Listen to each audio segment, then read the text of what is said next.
Chapter 8, Part 2. My father, Mr. Vincent, and Janet sat on folding chairs and watched the action. I sat on the floor at my father's side. Mr. Denberg was the director. He said, "Okay, Fudge, we're ready to begin now. You ride the toddle bike where I tell you, and I'll take a picture of you doing it. All right?" "No," Fudge said. "What does he mean, Hatcher?" Mr. Vincent asked. "Why did he say no?" My father groaned. "Look, George, using Fudge was your idea, not mine." Mr. Denberg tried again. "Okay, Fudge, this is it." The cameraman said, "Start riding this way. Ready, set, go." Fudge sat there on the toddle bike, but he wouldn't pedal.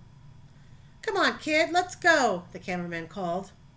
"No, don't want to," Fudge answered. "What's with this kid, Mr. Hatcher?" the cameraman asked. "Fudge," my father said, "do what the nice man tells you to." "No, don't have to." Janet whispered to my father, "How about some cookies, Mr. Hatcher?" "Good idea, Janet," my father told her. "I have some Oreos right here," she said, patting her pocketbook. "Shall I give them to him?" "One at a time," my father said. Janet walked across the room to Fudge. He was still sitting on the toddle bike. "If you do what the nice man says, you can have a cookie," Janet told him. "Show me," Fudge said. Janet held up a box of Oreos. She was really well prepared, I thought. She must eat all day long. What, with the crackers shaped like goldfish and a whole box of Oreos, too? I wondered what else she had in that pocketbook. "Gimme," Fudge said. Janet held up one cookie, and Fudge reached for it, but Janet didn't let him get it. "If you do what the nice man says, you can have one Oreo. Maybe even 2 or 3. "First cookie," Fudge said.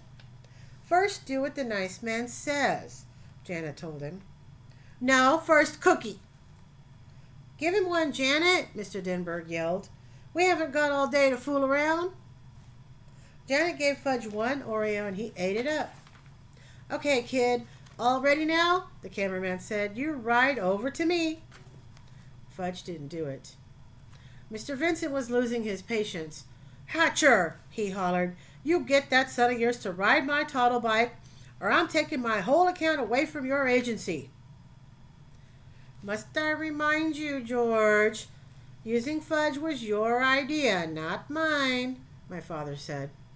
"Forget about whose idea it was, Hatcher. He's your kid. You better get him to do it now."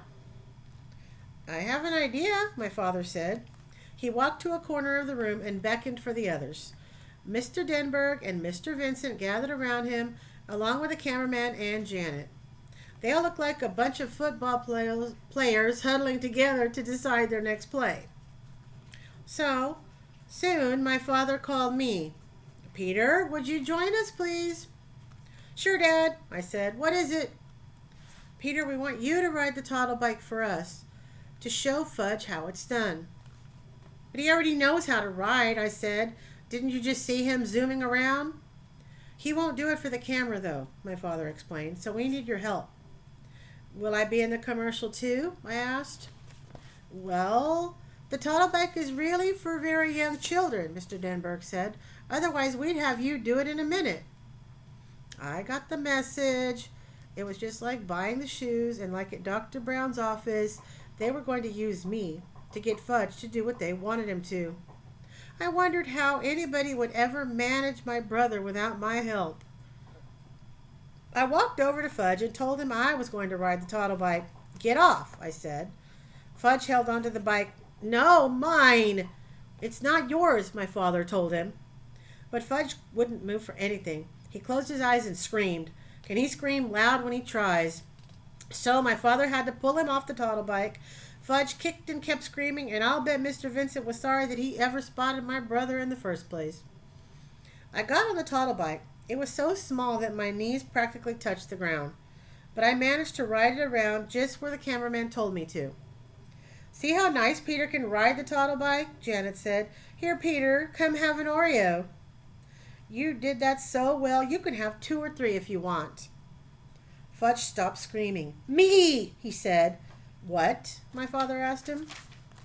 "Me ride Me ride.